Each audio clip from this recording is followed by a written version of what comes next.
भारत में महिलाओं के लिए ड्रोन दीदी योजना एक नई रोशनी लेकर आई है, जहां महिलाएं अपनी तकदीर को बदलने के लिए तकनीकी क्रांति का हिस्सा बन रही है।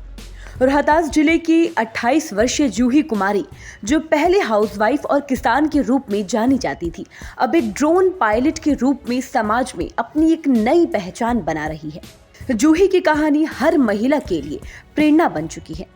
उन्होंने कृषि ड्रोन उड़ाने का प्रशिक्षण लिया और अब अपने खेतों में नैनो यूरिया और नैनो डीएपी जैसे फर्टिलाइजर का छिड़काव कर रही है। जूही कुमारी का कहना है कि कृषि ड्रोन उड़ाने के बाद पायलट जैसी फीलिंग आती है।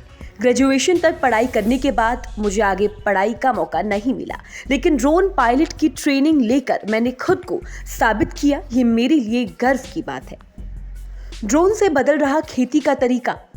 आपको बता दें, कृषि क्षेत्र में ड्रोन तकनीक एक बड़ा बदलाव ला रही है। जूही कुमारी ने इफ्को फूलपुर से प्रशिक्षण प्राप्त किया और इसके बाद सरकार ने उन्हें इफ्को कंपनी द्वारा एक कृषि ड्रोन मुफ्त में प्रदान भी किया। जूही का कहना है कि ड्रोन तकनीक से खेती के तरीके में एक नई क्रांति आई है, जो किसानों के लिए बेहद लाभकारी साबित हो रही है।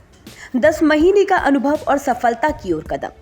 जूही के पास अब तक 10 महीने का अनुभव है और उन्होंने 500 एकड़ से अधिक क्षेत्र में कृषि ड्रोन का इस्तेमाल किया है। इसके माध्यम से उन्होंने नैनो यूरिया, नैनो डीएपी और अन्य फर्टिलाइजर का छिड़काव किया। हालांकि जूही मानती है कि किसानों में ड्रोन के प्रति जागरूकता की कमी है, लेकिन जिन किसानों ने उनकी सेवाओं का लाभ लिया, वे दूसरों को भी इसे अपनाने का सुझाव दे रहे हैं। जूही ने कहा कि 1 एकड़ खेत में पारंपरिक विधियों से दवा छिड़काव करने के लिए 150-200 लीटर पानी और 2-3 मजदूरों की जरूरत होती है। वहीं कृषि ड्रोन के द्वारा केवल 10 लीटर पानी और 300 में दवा छिड़काव हो जाता है, और वो भी कुछ ही मिनटों में।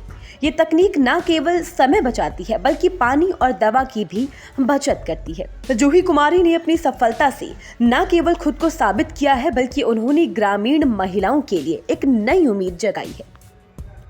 जूही का कहना है कि ये योजना महिलाओं को सशक्त बना रही है और उन्हें आत्मनिर्भर बनाने का अवसर प्रदान कर रही है। जूही अब अन्य महिलाओं को भी ड्रोन प्रशिक्षण लेने के लिए प्रेरित कर रही है, ताकि वे भी इस तकनीक का उपयोग कर अपने परिवार और समाज में योगदान दें। जूही कुमारी का अगला लक्ष्य ये है कि वो ग्रामीण महिलाओं को इस तकनीक के प्रति जागरूक करे और उन्हें ड्रोन पायलट बनने के लिए प्रेरित करे। उनका मानना है कि इस तकनीक को अपनाकर महिलाएं न केवल अपनी आर्थिक स्थिति सुधार सकती है, बल्कि कृषि क्षेत्र में भी अहम योगदान दे सकती है। ड्रोन दीदी योजना के माध्यम से जूही कुमारी जैसी महिलाएं न केवल अपने सपनों को उड़ान दे रही है, बल्कि ग्रामीण भारत में एक नई दिशा और उम्मीद भी ला रही है। ये योजना उनके लिए न केवल एक व्यक्तिगत उपलब्धि है, बल्कि समाज में बदलाव का एक महत्वपूर्ण कदम भी है।